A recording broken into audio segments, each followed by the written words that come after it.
What is up, y'all? It is Pigeon Pirate, and I am back with another MSI preview.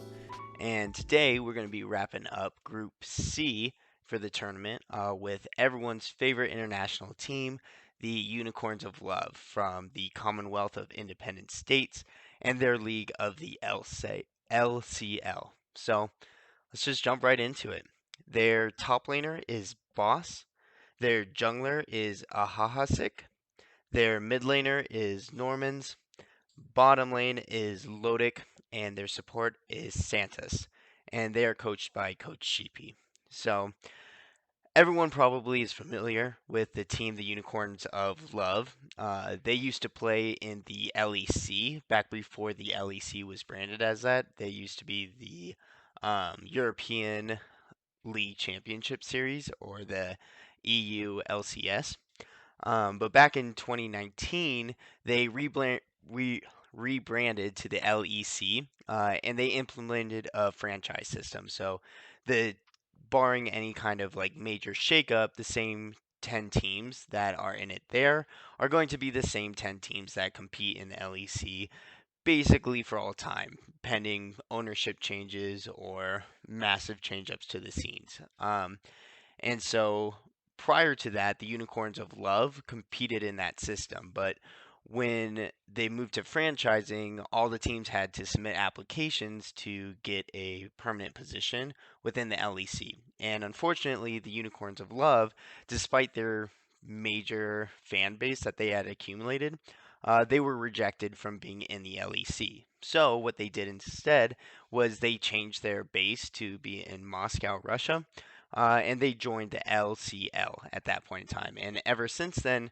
they've remained one of the most dominant teams in that region and really a mainstay at the world stage. So they've been the world contenders both in 2019 and 2020, so both years since they joined.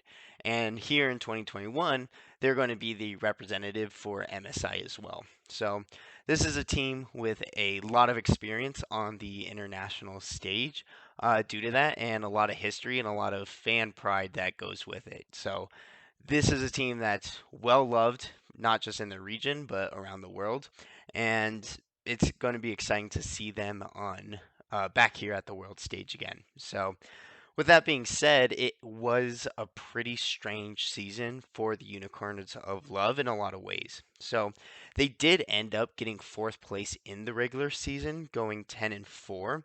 But that wasn't just an easy coasting to a 10-4 record and a fourth place seed.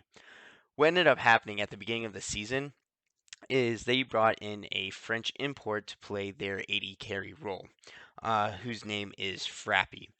And although Frappy was considered to be a very mechanically good AD carry, and what many considered or thought initially was going to be a major upgrade for the Unicorns of Love at the AD carry position, it didn't come without some bits of trouble as well. Even though he was pretty mechanically gifted and did have fairly good laning stats throughout the entirety of the split, because he's a French import, what it did is it changed the dynamics of the team. So it went from being an all five Russian player team to now four Russians and a French player.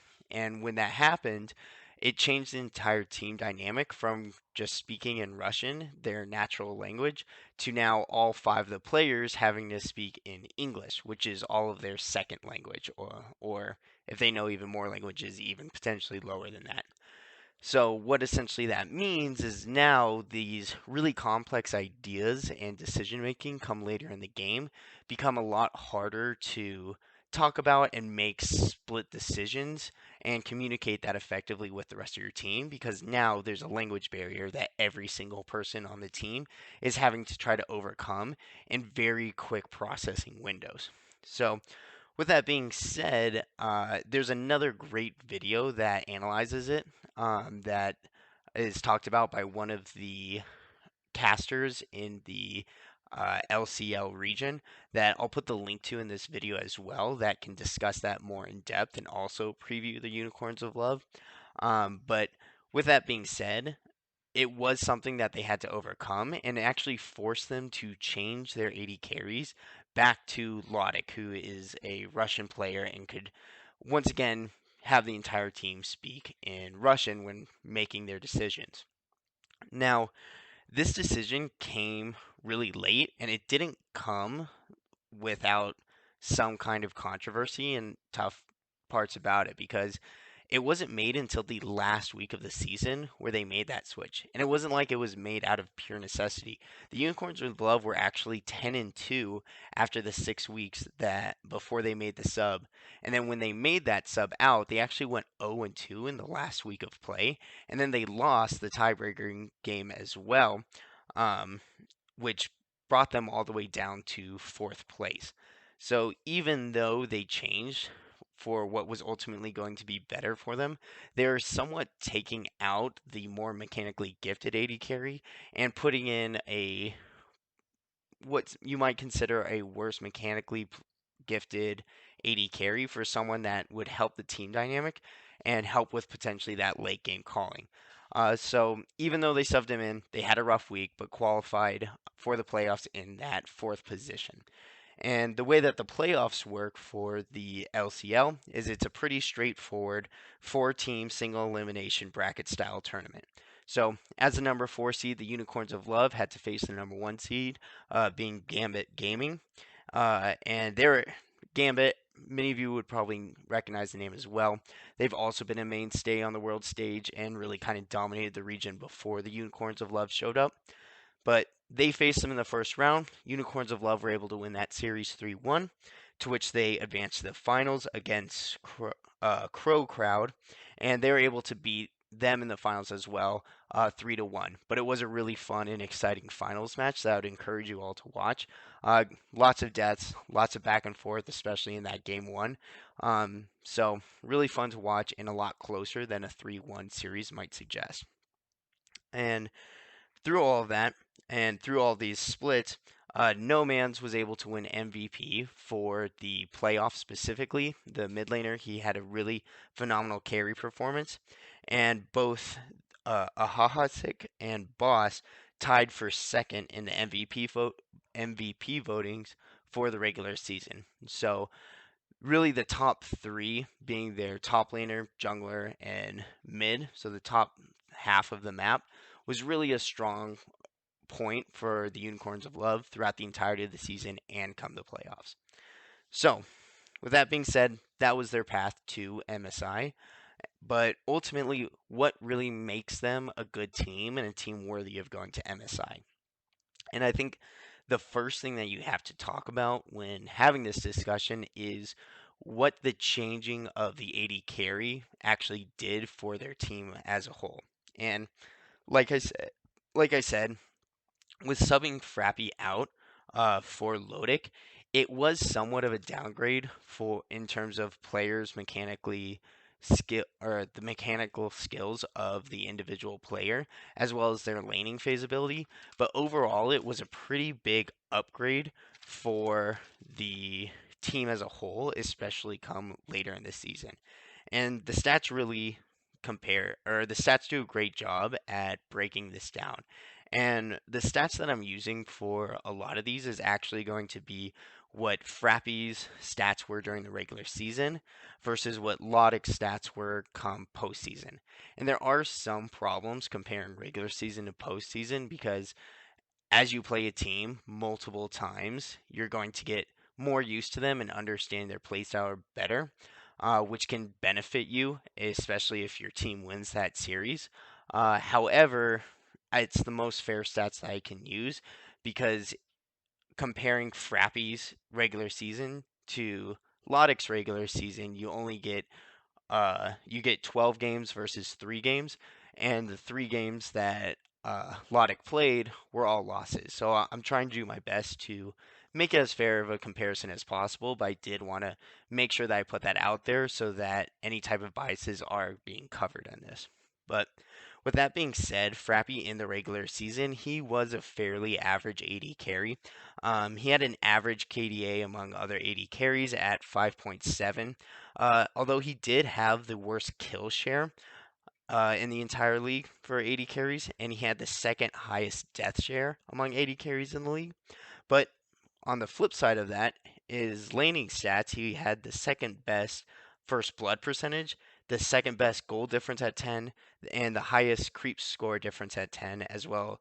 But a pretty average damage per minute. So what all of these stats essentially are saying is he was having a good laning phase. He was able to create leads for himself within the lane, but then he wasn't able to transition that at all into the later game and the later portions of the stages. If he was, what you would see is really high damage share or really high kills shares that mirror his strong laning phase. However, what you're seeing with these stats is that he's getting these leads consistently in lane and then not doing anything with it, not being able to get kills, not being able to pump out a lot of damage, and dying a lot in turn. And I think this is very obvious, especially when you're having to make these late game team calls.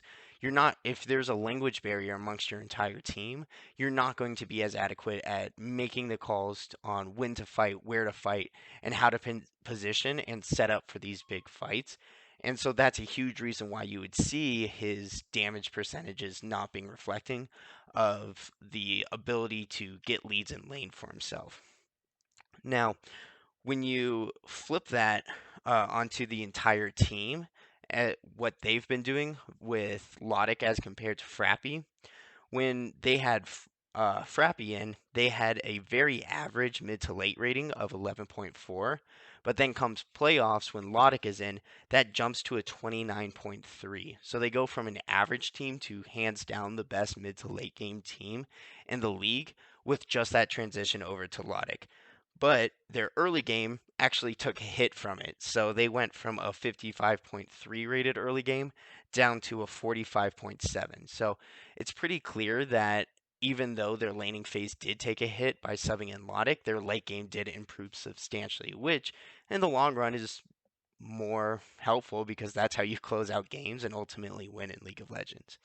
And with that switch over to Logic, his stats also reflect this exact same story. He's got the best KDA and the best kill participation, but all of his laning stats were the worst in the league when you look at it compared to other playoff 80 carries. And so he's not building those leads for himself necessarily in lane, but he's doing a great job at getting kills, staying safe, and pumping out a lot of damage in later game team fights come the actual game because he's able to have that communication and it's not being lost on him and his team. Now, I do want to make sure that it's addressed that some of these stats on his early game are not going to be 100% representative of it. If you actually watch his game in the finals, it's not like he's hard losing lane. He's actually doing a decent job in lane. But somebody does have to be the worst AD carry in that group and have the worst stats.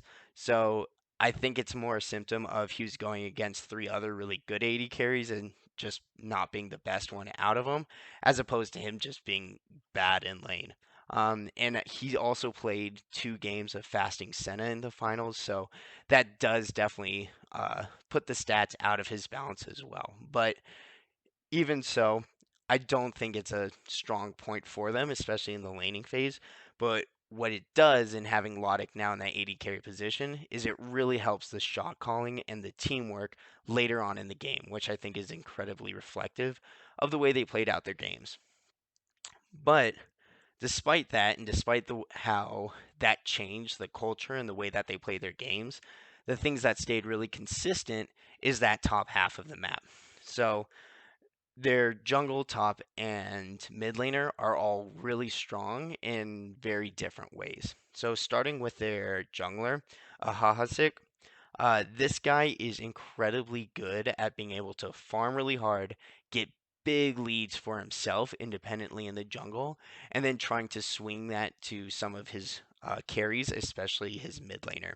So if you look at his statistics in the league, he's got the best experience difference at 10, and the best uh, CS difference at 10, not just for junglers, but for junglers, tops, and mid laners. So this is a guy who's incredibly good at being able to build independent leads for himself and then make these ganks and be show up really strong in later game fights to help set up both himself but his carries to have really strong carry performances. And that's really where then No Man's shows up. Is this guy likes to team fight and be an absolute hard carry later in the game. He has some of the best stats when it comes to gold earned per minute. He's the best in the entire league. He's got the second best damage per minute out of mid laners. He's third in kill participation, and he's second in kill shares. So this guy is able to carry hard late game and pump out a ton of damage. And it's really reflective in the champions that he plays too. He likes to play these late game scaling champs like Orianna, Ryze, Kassadin, Azir, and Cassiopeia. So what their game plan is essentially is using a Haha 6 ability to get really strong early leads for himself and then team fighting around him to set up Normans to have really strong pop off team fights and get to a point of power on these hyper carries to then carry the game later on into the series. So if Normans can start building those leads and snowballing on these leads, he's a huge powerhouse and a person that can carry hard come later in the game. And finally, their top laner, Boss, he's really the rock of the team. Now, he's capable of playing both carries and tanks in the top lane, but in the finals, especially, and in the playoffs, he played a lot of Scion, meaning with this with the change in their playstyle to being more and more late game focused, it seems like they're depending on him more and more to be an initiator and someone who can soak up a ton of damage and be a really consistent contributor to team fights. Without falling behind much in lane. And he's been able to do that. Even though his laning stats are not overly impressive, he has great damage in the late game. He's first in damage for the playoffs and second in the regular season in terms of damage per minute. So, among other top laners. So, this is a guy that's able to not lose lane even if he's on these tank picks, but then show up really big in team fights. And overall, between the three of them, and now a really strong sense of communication amongst the entire team because they're all able to speak their first language, they've become a team that can really make split decisions when it comes to late game and use those decisions to win team fights and really be this scrappy, fun team that likes to fight, but can ultimately win these team fights because of both the champions they pick as well as their ability to communicate and work well together as a team. So, what does all this mean, and where do I think they're actually going to do here come MSI? Well, I think it's likely that they're going to advance. They did get a little bit lucky by getting the one group that only has three teams in it. So it's only going to be them, RNG, and Pentanet.gg in it. And so I do think they are likely to advance and beat out Pentanet.gg for that second spot. And the biggest reason why I think this is not necessarily because I think they have a huge advantage over Pentanet.gg, but I do think with the exodus of talent from the Oceania region, it does leave them in a more vulnerable position. And because both Pentanet.gg and the Unicorns of Love like to play this scaling style of game that ultimately is going to come down to later game team fights because Unicorns of Love have a lot of international experience compared to the zero experience of the Pentanet.gg. I really give the upper hand to the Unicorns of Love here. So I think they're going to be making it to the Rumble stage. How much further they get from that, I'm not totally sure. But either way, it's going to be fun to watch, and I'm excited to see this team back on the world stage. So if you think I'm right, think I'm wrong, think I'm an idiot, please let me know in the comments below. And thanks again for watching. I appreciate it. Bye.